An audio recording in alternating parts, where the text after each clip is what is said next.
Muito bem, nosso último bloco, estamos na nossa questão de número 36, uma pergunta da IBFC, ainda sobre o tema redes de computadores em seu funcionamento básico, em sua infraestrutura. E nós estamos agora com a pergunta para a Prefeitura de Jandira no ano de 2016, onde a pergunta é: para que um computador seja encontrado e possa fazer parte da rede mundial de computadores, necessita ter um endereço único, denominado de IP. E isso é absolutamente verdade. Não que nós estejamos verificando isso, não é uma pergunta de certo ou errado, mas você precisa se dar conta que na internet, na rede, nós temos uma analogia muito clara com o serviço postal, onde no serviço postal o carteiro faz uma entrega desde que ele saiba o endereço que tem que ser único de uma residência, e na rede o roteador faz uma entrega desde que ele saiba o endereço único de uma máquina.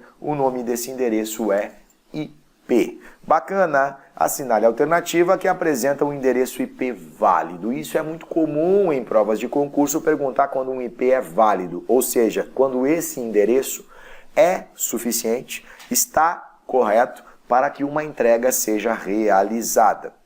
E nós temos, de alguma forma, 3 regrinhas para um IP ser válido. Primeiro, quando nós estamos falando deste IP sem especificar a versão, é a versão 4.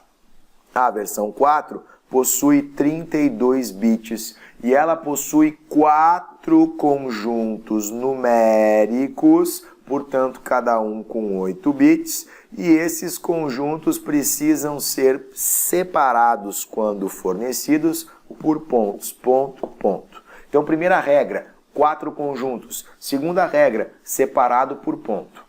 Existe uma terceira regra que é mais complicadinha, que é: cada um destes números pode variar de 0 a 255. Luiz, por que 255? Porque como você tem 8 bits, se você pega a base 2, que é a base binária, e eleva a 8 bits, que é o conjunto de bits que você possui, 2 elevado a 8, você tem um total de 256 números distintos. Como você começou no 0, você vai até o 255, e esse é o máximo. Então, 3 regrinhas. 4 conjuntos, não pode ser 3, não pode ser 5, separado por ponto, não pode ser vírgula, não pode ser traço, e cada um dos conjuntos com no máximo até 255, 256, estourou. Então vamos lá, letra A. Letra A eu tenho 1, 2, 3, 4, 5, 6 conjuntos, não pode, são 4.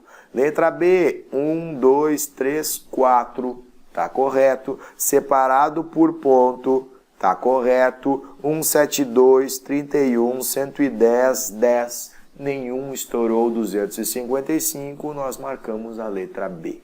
Vamos ver o que tem de errado na C. 1, 2, 3 conjuntos. Na D, 1, 2, 3, 4, 5 conjuntos. Nós não podemos ter 3, não podemos ter 5, precisamos ter exatamente 4. Bacana? Tranquilo? É isso.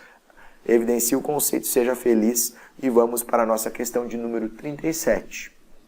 37 é uma questão da FGV, para Compesa, 2016, e a pergunta foi essa, ó: assinale a opção que indica o protocolo que tem a atribuição de mapear os nomes de hosts para os seus respectivos endereços de rede. Luiz, o que é um nome de host? Lembra, host é o computador que fica na ponta.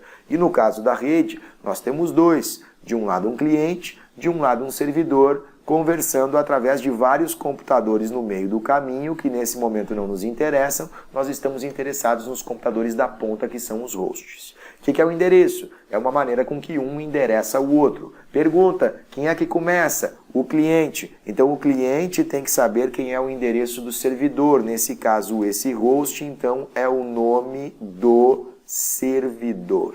Pergunta, em casa, você, como é que diz o nome de um servidor? Ah, é aquele negócio de www.google.com. Esse é o nome do servidor, o que tecnicamente nós chamamos de um nome, é uma máquina que se chama www dentro de um domínio, portanto um nome de domínio. Nome de domínio é a maneira com que você, usuário, chama um servidor na internet.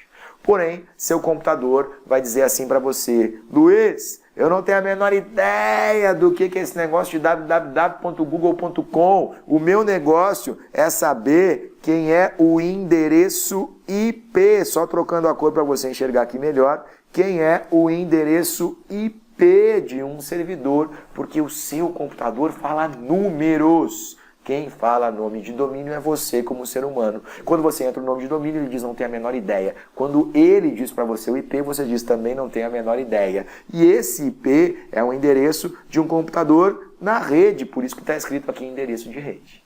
Se você se deu conta disso, alguém precisa fazer essa tradução, alguém precisa fazer esse mapeamento, e o serviço que faz isso se chama de letra A, DNS. Letra B, SNMP não cai na nossa prova, é um protocolo de gerenciamento. Telnet cai na nossa prova, não mais, já caiu muito no passado, protocolo de acesso remoto. ICMP não cai na nossa prova e MAP sim, protocolo de recebimento de e-mails.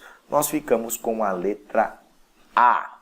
Segue comigo! Questão de número 38. A VUNESP perguntou para a Polícia Civil de São Paulo em 2014 assim: considere a seguinte URL, www.fff.edu.br.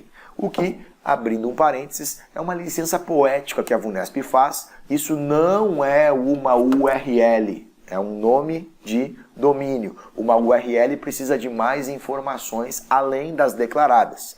Mas a VUNESP é uma banca tão prática, que ela diz assim, ó, não estou nem um pouco interessado com o que a teoria diz. Na prática, o que o usuário usa para navegar? E o usuário escreve isso e funciona. Então a VUNESP diz que para ela é assim mesmo e ela chama isso de URL. Bacana. Fechando parênteses, digamos que isso de fato seja uma URL. Aí nós precisamos seguir com a questão que diz, na padronização da associação, que gerencia a internet, no caso do Brasil é o CERT, o tipo de organização do site acessado por essa URL é de âmbito. E aí nos são dadas as alternativas, ó, de editoração, empreendedorismo, governamental, comercial e educacional. Ora, quem determina que tipo de uma organização está sendo trabalhado aqui quando você tem o nome de um domínio? Esse é o termo técnico aplicado àquilo que nós acabamos de ler. Aí você precisa se dar conta que os domínios são organizados na internet de duas formas. Ou por países, onde o Brasil ganhou o domínio BR, a Argentina o AR, Estados Unidos o US e assim por diante, ou os domínios que são para empresas de atuação multinacional por tipo de organização. Então você tem, por exemplo, um .com, que são as empresas com fins comerciais, um .org, que são as empresas sem fins lucrativos, e assim por diante. Quando nós temos cada país atuando com o seu domínio, ele escolhe, segundo a sua jurisdição particular, quais são as regras de funcionamento interno. E o Brasil também criou vários domínios da mesma forma que os domínios multinacionais. Então nós temos um domínio comercial, um domínio sem fim lucrativo e assim por diante. E quando você quer acessar agora o domínio .com, que é um subdomínio do domínio BR, você acessa um site que termina com .com.br. Naturalmente, alguém comprando um site aqui dentro, você dá continuidade a essa mesma ideia, não é necessário para essa questão. Para essa questão, nós só estamos preocupados com, estando dentro do Brasil, que domínio é esse?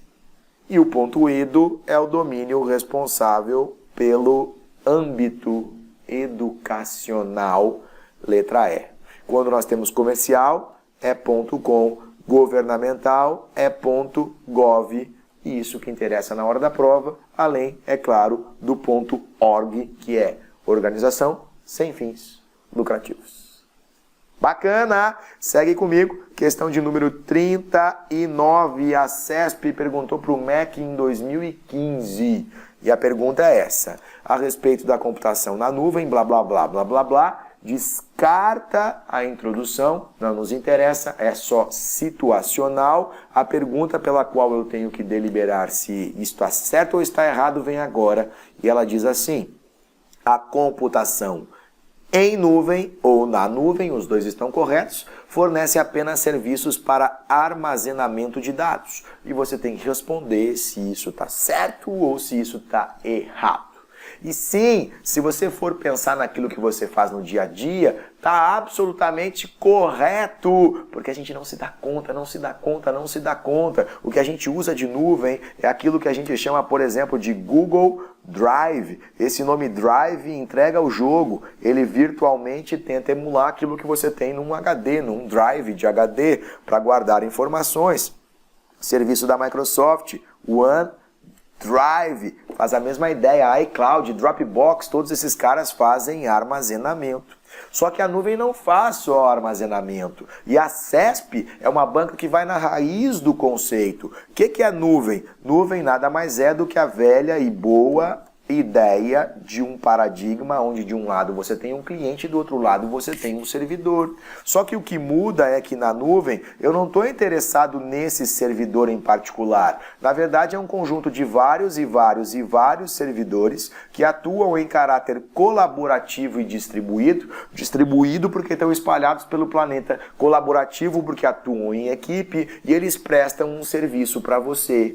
Agora, que tipo de serviço eles prestam? O mesmo que você poderia fazer localmente, porque o segredo de sucesso de questões de nuvem é você entender que quando você usa a nuvem, você está fazendo nada mais, nada menos do que uma terceirização. Você está contratando alguém para fazer um serviço que você poderia fazer em casa.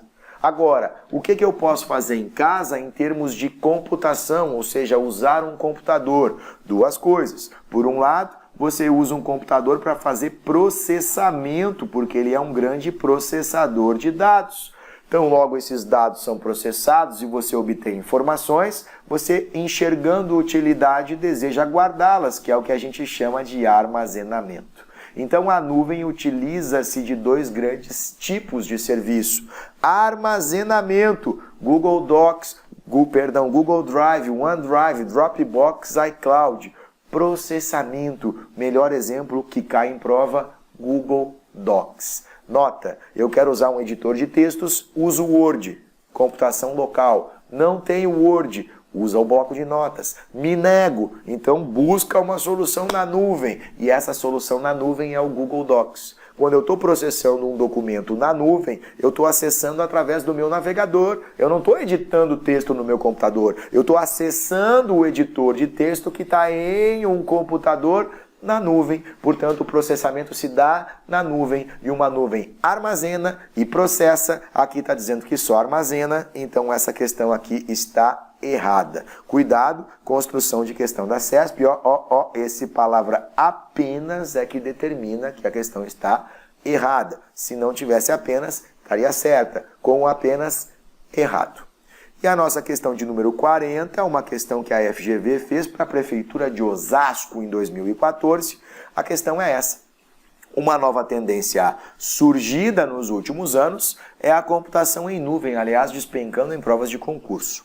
Observe as seguintes afirmativas sobre o uso de aplicativos por meio dessa modalidade. Ou seja, temos que verificar essas alternativas e observando se elas estão corretas ou se elas estão erradas.